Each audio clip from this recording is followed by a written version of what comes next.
In 1884, a gift from France meant to unite two nations began tearing one city apart. The Statue of Liberty's arrival should have been a triumph, but New York faced a $250,000 debt it could not pay. Wealthy elites refused to step in, and Congress shut the door.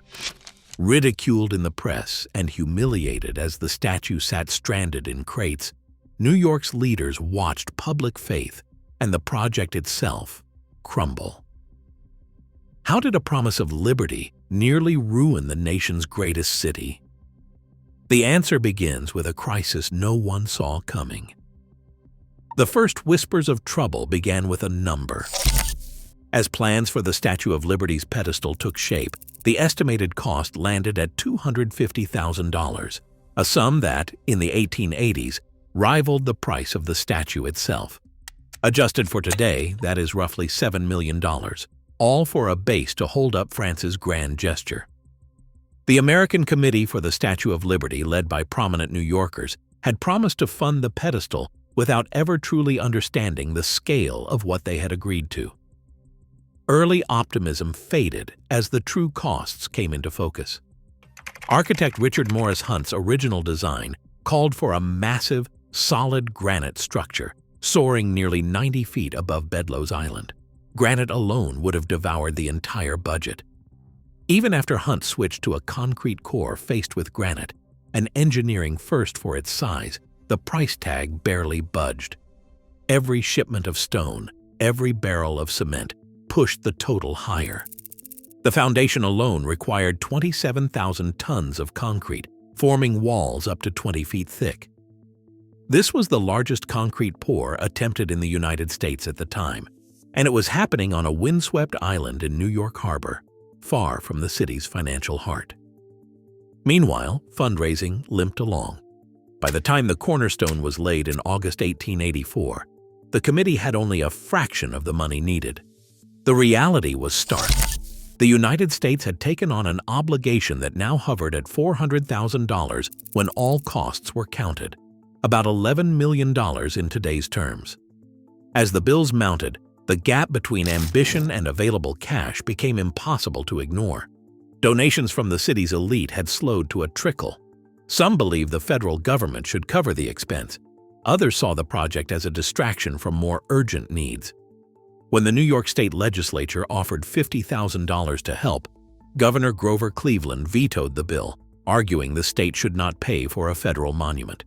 Congress also refused to appropriate funds, citing budget pressures and questioning why taxpayers should foot the bill for a statue in New York Harbor. With no public money and little private enthusiasm, the committee's accounts dwindled. At one point, only $3,000 remained, barely enough to keep the lights on, let alone pay contractors or order more stone. The pedestal's construction stalled, and the risk of total failure loomed. The numbers, once abstract, had become a barrier as real as the unfinished walls on Bedloe's Island. The promise to France now looked less like a gesture of friendship and more like a burden New York could not carry alone. The pedestal fund's collapse wasn't just a matter of bad luck, it was the product of deliberate refusals at every level of power. When the American Committee turned to the city's wealthiest families, the response was tepid and conditional. Bankers and railroad magnates, men whose names filled the city's skyline, argued that the federal government should shoulder the cost of a monument meant for the nation. Their checks, when they came at all, barely dented the six-figure shortfall. Letters to the committee grew more pointed. Some cited tighter times. Others questioned why private fortunes should be spent on a statue when hospitals and colleges struggled for support. The pedestal, they argued, was a national concern, not a local charity. Political leaders proved just as evasive. In Albany, the state legislature passed a bill to grant $50,000 toward the project, only to see Governor Grover Cleveland veto it in 1884. Cleveland's message was blunt. New York should not pay for a federal monument, especially one that served as much as a symbol for the nation as for the city. In Washington, a request for $100,000 died in committee, brushed aside by members of Congress who balked at the idea of spending public money on what they called a New York affair. Some lawmakers went further, questioning whether a monument to Franco-American friendship was worth the expense while the country still faced war debts and economic hardship. With elite donors withholding their support and public funding blocked, the project became a target for ridicule. Editorial cartoons in Puck and Harper's Weekly lampooned the unfinished pedestal and the nation's inability to honor its promise. One widely circulated image showed Lady Liberty stranded atop a stump, hand outstretched for alms, while top-hatted millionaires and indifferent politicians turned away. Satirical poems and doggerel filled the newspapers. A statue waits across the sea, her hosts in want, her hosts in need. But here we bicker, here we plead, and leave her standing, not in pride, but in our own embarrassed greed. As months dragged on, the empty pedestal on Bedloe's Island became a symbol of paralysis. France had delivered its gift. America had delivered excuses. The sense of humiliation grew sharper as rival cities, Boston, Philadelphia, even San Francisco, offered to raise the money if only they could claim the statue for themselves. In New York, the committee's appeals sounded more desperate, but the city's elite remained unmoved. The pedestal fund, once a point of civic pride, now stood as a monument to inaction. The project was stuck, and the only thing rising faster than the bills was the chorus of national embarrassment. The time had come for a new kind of rescue, one that would not depend on the powerful, but on the people themselves. Joseph Pulitzer understood that the usual appeals would never close the gap. When the pedestal fund hit rock bottom, he turned the full force of his newspaper, the New York World, toward a new kind of campaign, one that reached far beyond the city's drawing rooms. On March 16, 1885, the World front page carried a bold promise. Every single person who gave, no matter how little, would see their name printed in the paper. This was not just a fundraising tactic, it was an invitation to join a national rescue effort, one penny at a time. Pulitzer's editorials struck a nerve. He called out the city's millionaires for their indifference, but he did not wait for them. Instead, he addressed his readers directly, shopkeepers, seamstresses, bricklayers, school children, urging them to claim a piece of the monument for themselves. The World's headlines and cartoons painted the unfinished pedestal as a source of shame, but also as an opportunity. Let us, the people, lift liberty. Collection boxes appeared in saloons, cigar shops, and factory floors. Donations arrived by mail from every borough and far beyond. Some gifts came wrapped in handkerchiefs or tucked inside school essays. The World clerks worked overtime opening envelopes, counting coins, and recording names. Each day, the paper published a new list of donors, sometimes hundreds, sometimes thousands, alongside a running tally of the fund's progress. The names filled columns. Mrs. O'Leary, 10 cents. School children of Davenport, Iowa, $1.35. Leonard Bender, Jersey City, 10 cents. The effect was electric. Readers scoured the lists for their own names, for neighbors, for the evidence that ordinary people were answering the call. To boost participation, the World offered something extra, a 6-inch replica of the statue for every $1 donor, and a foot-tall version for those who gave $5. These statuettes became tokens of pride, displayed in shop windows and parlor cabinets. They were reminders that the statue belonged not to the wealthy, but to everyone who had given, even if the gift was a single nickel. The campaign built momentum with each day's edition.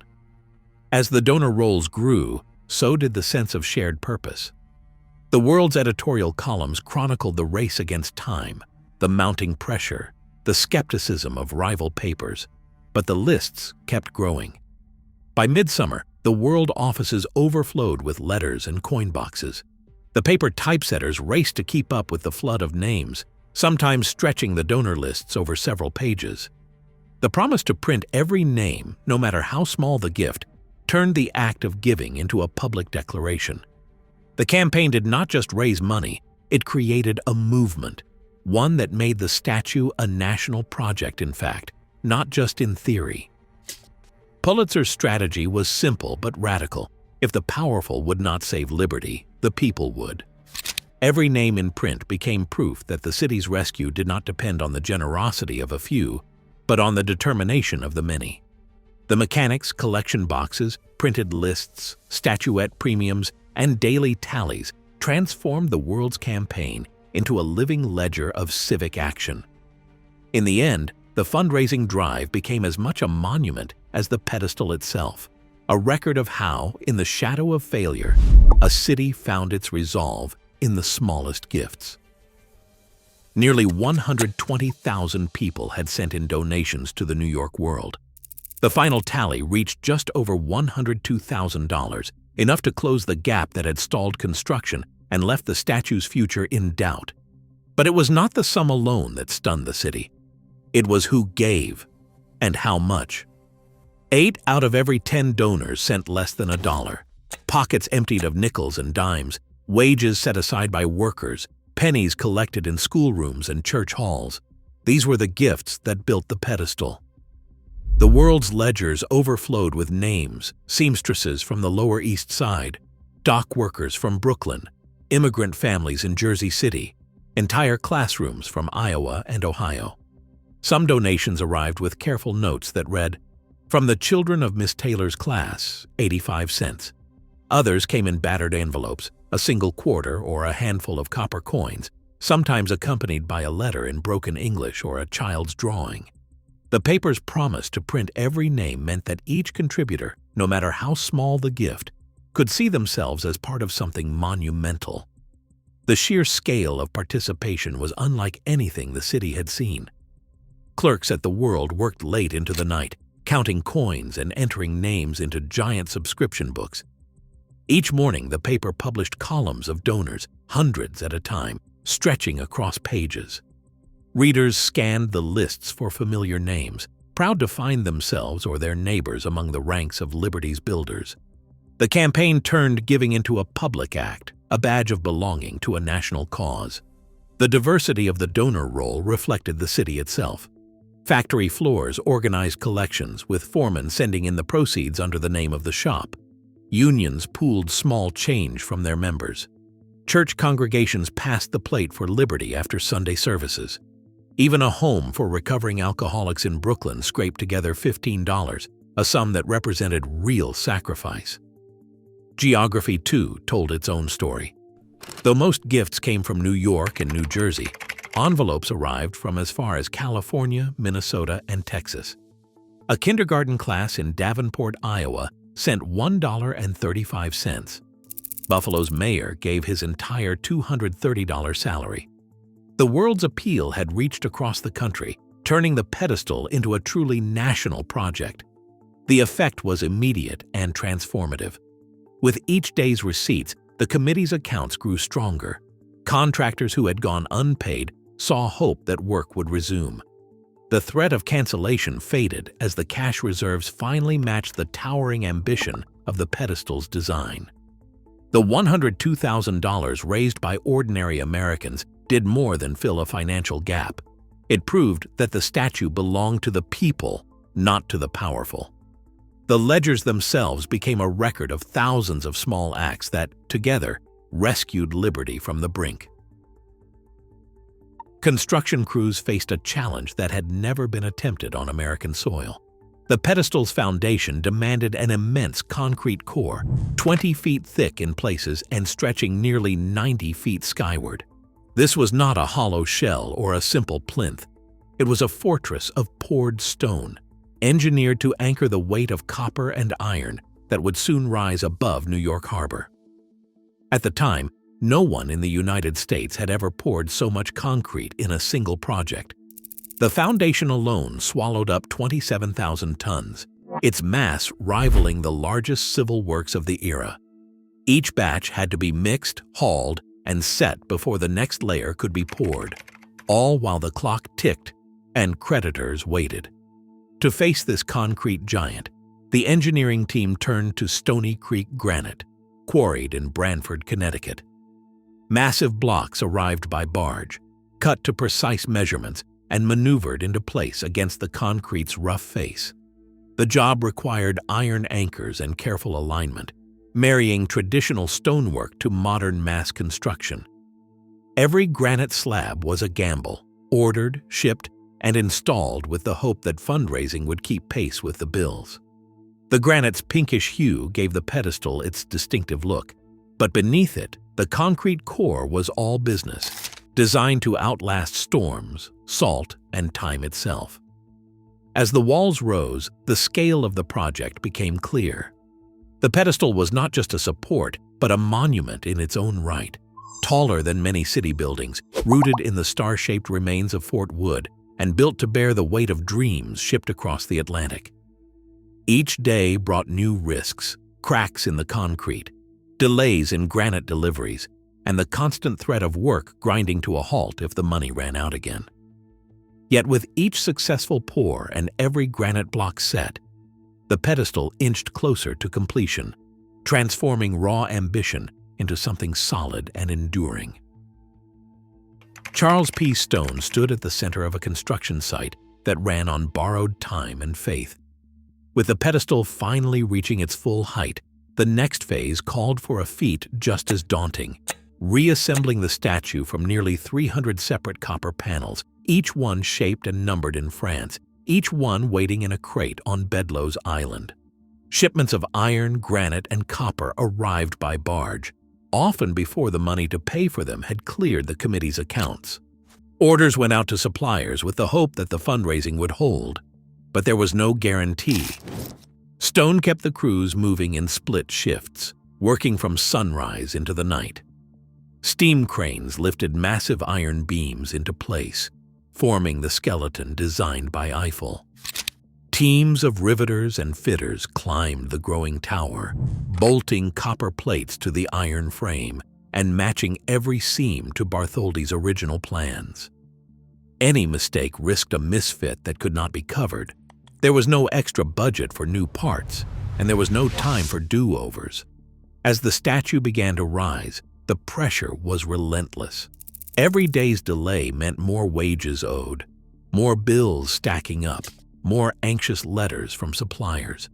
Stone's name was on every order, every schedule, every decision to push forward.